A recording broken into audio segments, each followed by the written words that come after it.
राजस्थान में प्रचंड जीत के बाद बीजेपी भजन लाल शर्मा को सीएम बनाने जा रही है। इसकी घोषणा 12 दिसंबर को दिल्ली से भेजे गए पर्यवेक्षक राजनाथ सिंह की मौजूदगी में हुई और नाम का ऐलान किया वसुंधरा राजे ने। लेकिन इन सब के बीच से एक वीडियो सोशल मीडिया पर वायरल हो रहा है। इस वायरल वीडियो में वसुंधरा एक पर्ची खोलती हैं और उस पर्ची को देखकर वह हैरान हो जाती हैं।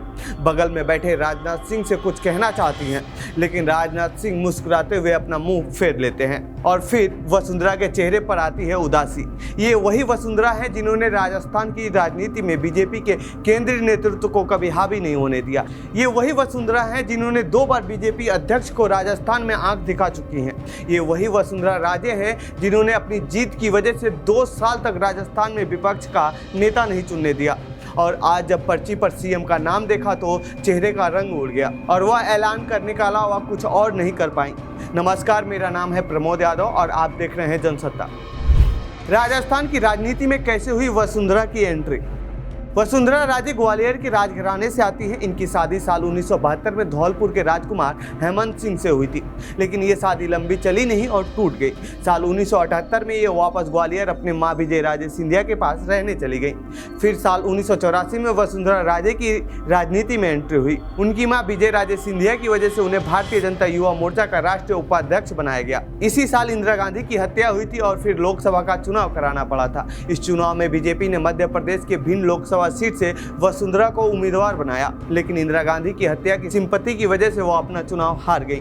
इस दौरान विजय राजे सिंधिया की मुलाकात भैरव सिंह शेखावत से हुई, जो राजस्थान के सीएम रह चुके थे। उन्होंने ही जातीय समीकरण की फिट करते हुए विजय राजे सिंधिया को वसुंधरा को राजस्थान से चुनाव लड़ाने का आइडिया दिया और विजय राजे को ये आइडिया पसंद भी आया। साल 1985 में राजस्थान में विधानसभा का चुनाव हुआ और बीजेपी ने उन्हें धौलपुर से टिकट दे दिया और वह चुनाव जीत गई और पहली बार साल 1985 में राजस्थान के विधानसभा पहुंची।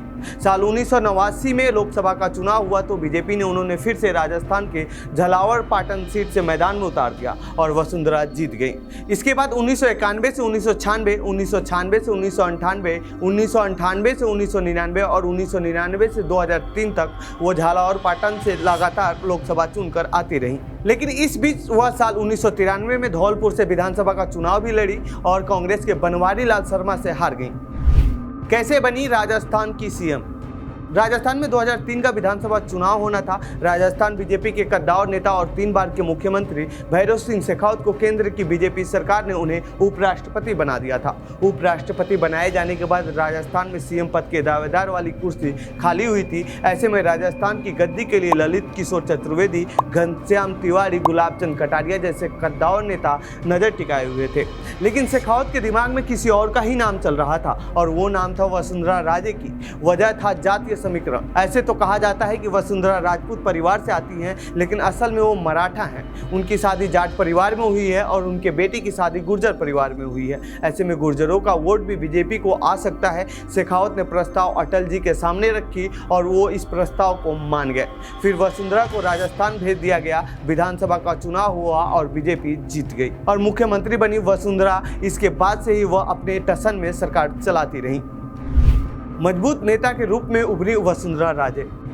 5 साल सरकार चलाने के बाद 2008 में वसुंधरा राजे के नेतृत्व में बीजेपी चुनाव हार गई।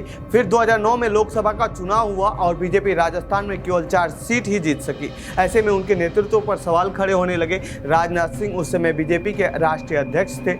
उन्होंने सोचा कि विपक्ष के नेताओं की भी जिम्मेदारी तय होनी चाहिए और राजस्थान से वसुंधरा को बदला जाए, लेकिन वसुंधरा कहाँ मानने वाली थी।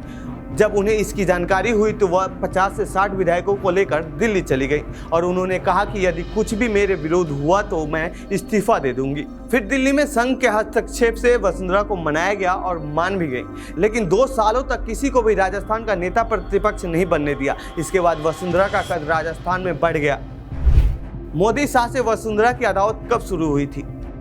फिर साल 2013 का विधानसभा चुनाव आया और बीजेपी के तमाम बड़े नेता घनश्याम तिवारी, गुलाबचंद कटारिया सीएम पद के लिए यात्रा कर रहे थे। बीजेपी पहले वसुंधरा के नेतृत्व में चुनाव नहीं लड़ना चाहती थी। जब इसकी जानकारी हुई तो वसुंधरा ने एक बार फिर विधायकों के साथ दिल्ली परेड किया और कहा मेरे नेतृत्व में चुनाव नहीं लड़ा गया तो हम सब इस्तीफा दे देंगे। बीजेपी मान गई और उनके नेतृत्व में चुनाव लड़ा गया।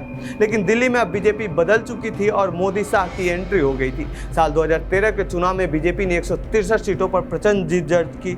ऐसे में चर्चा होने लगी कि ये जीत मोदी के करिश्माई नेतृत्व की वजह से हुई है।